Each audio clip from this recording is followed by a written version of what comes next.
मेरा ज़मीर मेरा एतबार बोलता है, मेरी जुबां से परवदिगार बोलता है। कुछ और काम तो उसे आता ही नहीं, मगर वो झूठ बहुत शानदार बोलता है। क्या बात है, वाह। आज हम बात करेंगे दोस्तों राहत इंदौरी की। भारत के बहुत बड़े शायर, उर्दू के बहुत बड़े शायर, जो लिखा लोगों ने हाथों हाथ लिया। इनकी शायरी तो इतनी ज्यादा फेमस है, गजलें इतनी ज्यादा फेमस है, लोग कार के पीछे लिखवा लेते थे। ट्रेंडिंग शायर है राहत इंदौरी। तो आज हम राहत इंदौरी की बात करेंगे। इससे पहले मैंने जॉन इलिया पे लेक्चर लिया था, बहुत अच्छा उसको रिस्पांस मिला, शानदार रिस्पांस मिला। तो मुझे लगा शायरों पे भी बायोग्राफी करनी चाहिए। तो फिर से महफिल जमाइए दोस्तों, कमेंट बॉक्स आपका है, राहत इंदौरी की शायरियों से भर दीजिए कमेंट बॉक्स को। क्या बात है, इरशाद। तो आज हम राहत इंदौरी की बात करेंगे। आशा करता हूं आप सब बहुत अच्छे होंगे। मेरा नाम है सिद्धांत अग्निहोत्री, स्टडी आईक्यू पे आपका बहुत बहुत स्वागत है। आगे बढ़ते हैं दोस्तों। सिरंस को रिकनेक्ट, मेरा फेसबुक पेज है सिद्धांत अग्निहोत्री के नाम से मेरी फेसबुक प्रोफाइल है। दोनों ही जगह पे जाकर पीडीएफ ले सकते हैं, सवाल भी पूछ सकते हैं। गौरव सर ने कमाल की किताब लिखी है, फेलियर टू ट्रायम्फ। आप इसको स्टडी आईक्यू की वेबसाइट से प्री बुक कर सकते हैं। साथ ही साथ स्टडी आईक्यू का ऐप आ गया है, आप इसको प्ले स्टोर से डाउनलोड करिए। मैंने बहुत सारे माइक्रो कोर्सेज बनाए हैं, साथ ही साथ यूपीएससी का स्मार्ट कोर्स भी अवेलेबल है, आपको बहुत ज्यादा फायदा होगा। ट्विटर पे मैं आ गया हूं, ये रही मेरी आईडी। दोस्तों अगर हम राहत इंदौरी की बात करें, राहत कुरैशी इनका जो नाम था, सरनेम बदल लिया क्योंकि इंदौर के थे तो इंदौरी लग गया। वैसे ज्यादातर शायरों के साथ यही होता है, जिस शहर से वो बिलोंग करते हैं वो शहर का नाम उनके पीछे लग जाता है, ठीक है ना। और एक ट्रिब्यूट है एक तरीके से। तो राहत कुरैशी जो बाद में राहत इंदौरी हो गए, इनका जन्म, अरे वाह, 1 जनवरी 1950 में हुआ। तो जन्म तिथि देखिए 1 जनवरी, ठीक है। तो 1 जनवरी न्यू ईयर के दिन पैदा हुए इंदौर में। आपको पता ही है मध्य प्रदेश का बहुत ही खूबसूरत शहर है इंदौर, क्लीनेस्ट सिटी। जब भी क्लीनलीनेस इंडेक्स आता है इंदौर हमेशा टॉप पे रहता है, बहुत ही खूबसूरत शहर है। तो मध्य प्रदेश के इंदौर शहर में पैदा हुए ये। गरीब थे, काफी दिक्कत थी, गुजर बसर करना इतना आसान नहीं था, गरीबी काफी ज्यादा थी, गुर्बत की जिंदगी थी दोस्तों। राहत इंदौरी बताते हैं कि जब मैं घर में रहता था, 4 भाई बहन थे, ठीक है। इनकी 2 बड़ी बहनें हैं, तहजीब और तकरीब। एक बड़े भाई हैं, ठीक है, और एक छोटे भाई हैं। और माता पिता, पिताजी बहुत अमीर तो थे नहीं, ठीक है, कपड़े की मिल में काम करते थे, क्लॉथ मिल वर्कर थे, ठीक है ना। अब ऐसा था कि राहत इंदौरी जब घर में होते थे, जब लेटा करते थे, तो अपने छत को देखते थे। छत क्या, छप्पर था, ठीक है, छप्पर था और छप्पर में पैबंद लगा था। तो उस पैबंद को देखा करते थे कि ये गरीबी गुर्बत कब दूर होगी। लेकिन दोस्तों इंजॉय करते थे, हर एक चीज में राहत इंदौरी ने इंजॉय किया और वहां से कविता निकाल ली। लेकिन कविता इनका पैशन नहीं था, पोएट्री इनकी पैशन थी ही नहीं। बाद में इन्होंने शायरी और गजलें लिखना शुरू की। इनका पैशन है पेंटिंग, ये पेंटर, इन्होंने 10 साल एज अ पेंटर काम किया, ठीक है। प्रोफेशनल पेंटर नहीं, आप वो मत समझिएगा जैसे एमएफ हुसैन, नहीं, वो वाले पेंटर नहीं। मुश्किलों भरा वक्त था दोस्तों, घर में कंट्रीब्यूट करना, पैसे से कंट्रीब्यूट करना बहुत ज्यादा जरूरी था। चित्रकारी में रुचि थी, तो इन्होंने जो साइन बोर्ड होते हैं, जो एड्स होते हैं ना, उस तरीके के वो डिजाइन करने शुरू किए।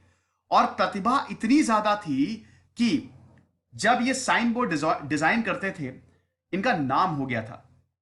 लोग इनसे साइन बोर्ड डिजाइन करने के लिए 1-1 महीना वेट करते थे। 10 साल तक इन्होंने ये काम किया। लेकिन फिर एकदम से शायर बनना है, गजलें लिखनी है।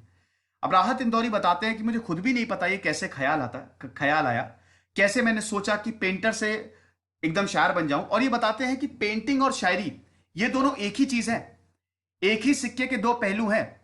ये दोनों बहनें हैं, साथ में चलती हैं, दोनों ही कला है और दोनों से ही मैंने तो बहुत शोहरत कमाई। लेकिन फिर भी पेंटिंग को ये ज्यादा बड़ा मानते हैं, पहला पैशन अपना पेंटिंग को ही कंसिडर करते हैं, ठीक है। उसके बाद इन्होंने दोस्तों 1973 में करीमिया कॉलेज, जो कि इंदौर में है, इस्लामिया करीमिया कॉलेज, वहां से अपना ग्रेजुएशन पूरा किया।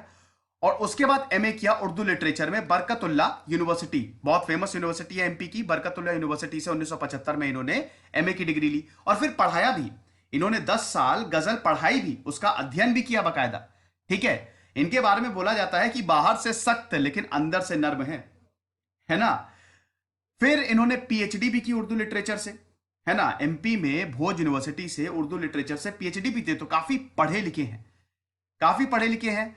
और उसके बाद फिर उन्होंने पूरी दुनिया ट्रैवल की है। 50 साल से दोस्तों, 50 साल से परफॉर्म कर रहे हैं, मंच साझा कर रहे हैं, मंच पे जाते हैं, शायरिया बोलते हैं, और 50 साल बहुत बड़ा वक्त होता है, माइक की आदत पड़ गई है इनको, ठीक है।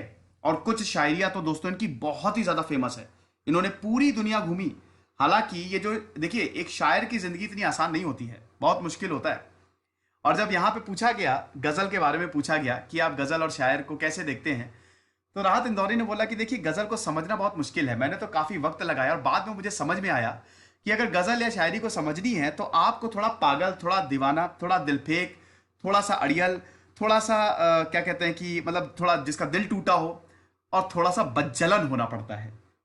क्या बात है, मतलब अलग ही एक व्याख्या करने का इनका तरीका है ना। तो शायर का जीवन मुश्किल होता है। ये बताते हैं कि जब मेरी वाइफ जाती थी तो अक्सर इनको लोग ताने मारा करते थे कि शायर की बीवी हो, गुजारा चलता है कि नहीं। लेकिन गुजारा तो छोड़िए दोस्तों, राहत इंदौरी ने इतना ज्यादा नाम कमाया कि अब बड़ी बड़ी यूनिवर्सिटीज में जाके ये लेक्चर देते हैं। अभी मैं इनका एक कार्यक्रम देख रहा था, वो आईआईटी दिल्ली, आईआईटी मुंबई की आईआईटी दिल्ली में था।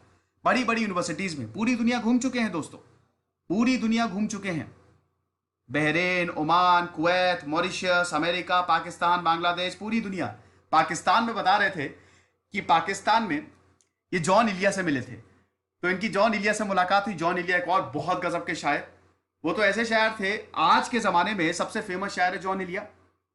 उनका देहांत हो गया, ठीक है, 2002 में उनका देहांत हो गया, लेकिन उसके बाद उनकी शायरियां फेमस हुई हैं। उनके देहांत होने के बाद, कुछ लोग होते हैं जब उनका देहांत हो जाता है, जब वो स्वर्ग सिधार जाते हैं, तब उनका काम फेमस होता है, जैसे टेस्ला, है ना। ऐसे बहुत सारे, लंबी लिस्ट है, ठीक है, अब हम खैर उसकी बात नहीं करते हैं। तो यहां पे हम देख रहे हैं कि ये जॉन इलिया से भी मुलाकात हुई इनकी। तो जॉन इलिया बड़ा एक कमाल का वाक्य बताते हैं कि मेरा जहां पे शो था तो जॉन इलिया मुझे लेने के लिए आए।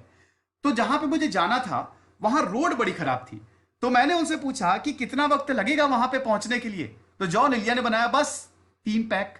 क्या बात है, उन्होंने बोला कि बस 3 पैक, वक्त छोड़ दीजिए, पीते पीते सफर कट जाएगा, है कि नहीं।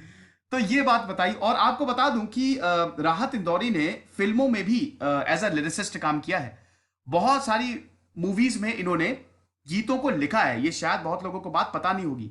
मुन्ना भाई एमबीबीएस मूवी आपने देखी होगी, हर किसी ने देखी, राजकुमार हिरानी की मूवी, उसमें भी इन्होंने वो जो मुन्ना भाई एमबीबीएस का टाइटल ट्रैक है ना, वो इन्होंने ही लिखा है, समझ रहे हैं। तो काफी मूवीज में दोस्तों इन्होंने काम किया है। इन्होंने अनु मलिक के साथ काम किया है। इश्क इश्क जो मूवी आई थी जिसमें अजय देवगन, आमिर खान, उसमें गाना बहुत फेमस हुआ था, नींद चुराई मेरी किसने ओ सनम तूने, ठीक है, देखो देखो जानम हम। तो वो जो गाने हैं वो इन्होंने लिखे हैं। बहुत सारी मूवीज के लिए इन्होंने मतलब एज अ लिरिसिस्ट काम किया है, बोल इन्होंने लिखे हैं। और अनु मलिक के साथ ज्यादा इनका कोलैबोरेशन रहा है। खुद्दार हो गया, मर्डर हो गया, मिशन कश्मीर हो गया, बहुत सारी एमबीबी मुन्ना भाई एमबीबीएस, अब तो मुझे याद भी नहीं आ रही है, ठीक है।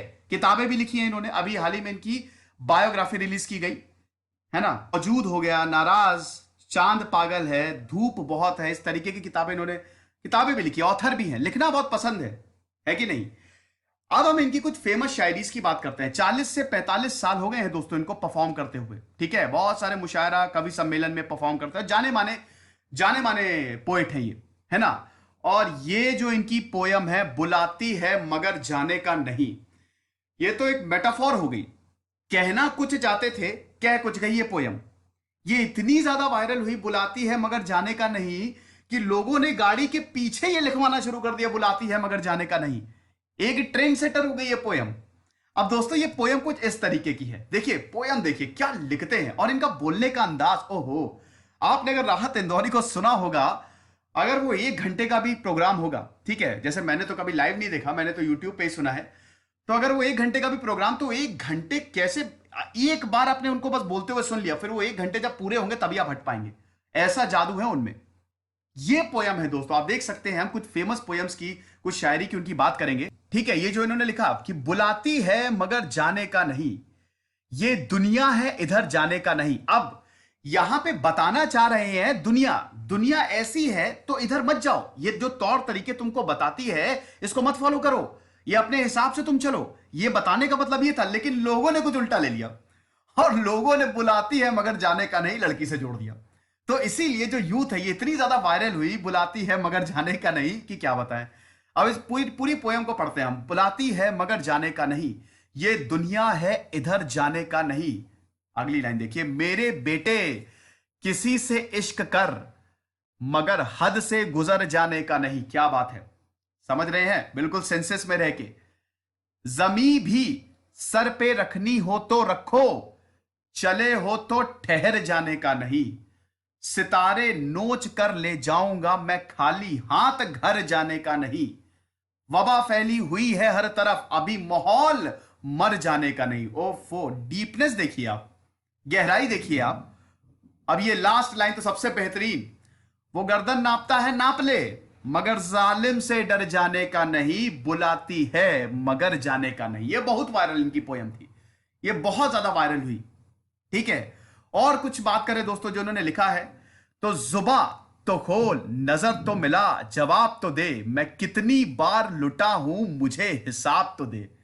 ये अगर किसी को आप बोल दे तो वैसे ही इंप्रेस हो जाए, है कि नहीं? ऐसे देखिए, शब्दों का ये जो माया जाल है कितना खूबसूरत है। आप खो जाएंगे, आप अपनी जो प्रॉब्लम्स है वो भूल जाएंगे। हालांकि इनकी शायरी पढ़ के आपको प्रॉब्लम्स याद आ जाएंगी। अगर आपका दिल टूटा है तब तो बेटा तुम गए काम से, है ना? अब ये देखिए, ये टूटे दिलों के लिए है। कहीं अकेले में मिलकर झंझोड़ दूंगा उसे, जहां जहां से वो टूटा है जोड़ दूंगा उसे। मुझे वो छोड़ गया, ये कमाल है उसका, इरादा मैंने किया था कि छोड़ दूंगा उसे। क्या बात है, नफ्स पकड़ लिए यहां पे, लोगों की नफ्स पकड़ लिए। हम सबके साथ हुआ है, हम सब भुक्तभोगी हैं, है ना? इसीलिए हम लोग इतना कनेक्ट कर सकते हैं। देखिए, हम उसी इंसान से कनेक्ट करते हैं, उसी की राइटिंग से कनेक्ट करते हैं जो हमारे साथ हो रहा है। कार्ल मार्क्स का मैं एग्जांपल लूंगा। कार्ल मार्क्स बहुत ही ऐतिहासिक व्यक्ति हैं। आप जब दास कैपिटल पढ़ेंगे, मैंने तो कितने सारे लेक्चर लिए हैं उन पे, तो आपका ब्रेन वॉश हो जाएगा। क्यों? क्योंकि हम कहीं ना कहीं उस चीज से कनेक्ट करते हैं। हमको पता है कि वो प्रॉब्लम जो है, जो सोसाइटी के प्रॉब्लम्स है, वो हमारे साथ भी हैं। तो जिस इंसान से हम कनेक्ट करते हैं उसकी हम रिस्पेक्ट करते हैं। वो जो लिखता है, उसकी जो लिखावट है वो अमर हो जाती है। जैसे राहत इंदौरी की, उसकी याद आई है सांसों जरा आहिस्ता चलो, धड़कनों से भी इबादत में खलल पड़ता है। क्या बात है, वाह! बहुत गुरूर है दरिया को अपने होने पर, जो मेरी प्यास से उलझे तो धज्जियां उड़ जाएं। ओफो, एक और। छू गया जब कभी ख्याल तेरा, दिल मेरा देर तक धड़कता रहा। कल तेरा जिक्र छिड़ गया था घर में, और घर देर तक महकता रहा। तो इस तरीके की शायरियां लिखी हैं, ठीक है। और हर यॉनर पे लिखते हैं, सिर्फ ऐसे ही नहीं, इश्क मोहब्बत हर यॉनर पे। अभी तो पॉलिटिक्स में बहुत ज्यादा लिख रहे हैं, पॉलिटिक्स में बहुत ज्यादा शायरियां लिख रहे हैं। अभी जो एमपी में हुआ, जो सियासत चली एमपी में, आपको पता है किस तरीके से एमपी में कांग्रेस की सरकार बदल गई, है ना? ज्योतिरादित्य सिंधिया ने अपना पूरा सपोर्ट खींच लिया, और इधर दोबारा शिवराज सिंह चौहान जो हैं वो सीएम हो गए। तो वहां पे भी इन्होंने खुल के बोलते हैं, ये किसी से भी नहीं डरते, जो बोलना है वो बोलते हैं। लोग हर मोड़ पे रुक रुक के संभलते क्यों हैं, इतना डरते हैं तो घर से निकलते क्यों हैं। क्या बात है, समझ रहे हैं आप? तो इस तरीके की बहुत सारी शायरियां हैं, ठीक है। अब वैसे तो मैंने इनके इंटरव्यूज देखे हैं, इनके बहुत सारे मुशायरे देखे हैं यूट्यूब पे, है ना? जितनी याद आती जा रही है मैं आपको बताता जा रहा हूं, लेकिन आप जरूर पढ़िएगा इनके बारे में, बहुत ही कमाल का लिखा है। जाते जाते एक और शायरी बताता हूं, एक और शायरी जो बहुत ही फेमस हुई है इनकी, ठीक है। और जब भी जाते हैं, कुछ होता है ना कि जब भी कुछ कोई राइटर्स आते हैं या कोई अगर एक्टर आता है तो आप उनसे एक पर्टिकुलर डायलॉग की जरूर डिमांड करते हैं। वैसे ही एक और इनकी बहुत ही फेमस शायरी है। मेरे हुजरे में नहीं और कहीं पर रख दो, आसमान लाए हो ले आओ जमी पर रख दो। अब कहां ढूंढने जाओगे हमारे कातिल, आप तो कत्ल का इल्जाम हम पर ही रख दो। मैंने जिस ताक पर टूटे दिए रखे हैं, सुनिएगा ध्यान से, मैंने जिस ताक पर टूटे दिए रखे हैं, चांद तारों को भी ले जाकर वहीं पर रख दो। कितनी डीपनेस है, आप देख सकते हैं ना। तो ये लेक्चर था। आई होप राहत इंदौरी पे आपको पसंद आया होगा लेक्चर। अगर आप चाहते हैं कि मैं और शायर पे लेक्चर्स और पोएट्स शायर्स पे लेक्चर लेके आऊं तो मुझे जरूर कमेंट बॉक्स में बताइए, पेज पे बताइए, मैं जरूर लेके आऊंगा, कोशिश करूंगा कि लेके आऊं। खुश रहिए, पढ़ते रहिए। जैसे सिद्धांत अग्निहोत्री साइनिंग ऑफ।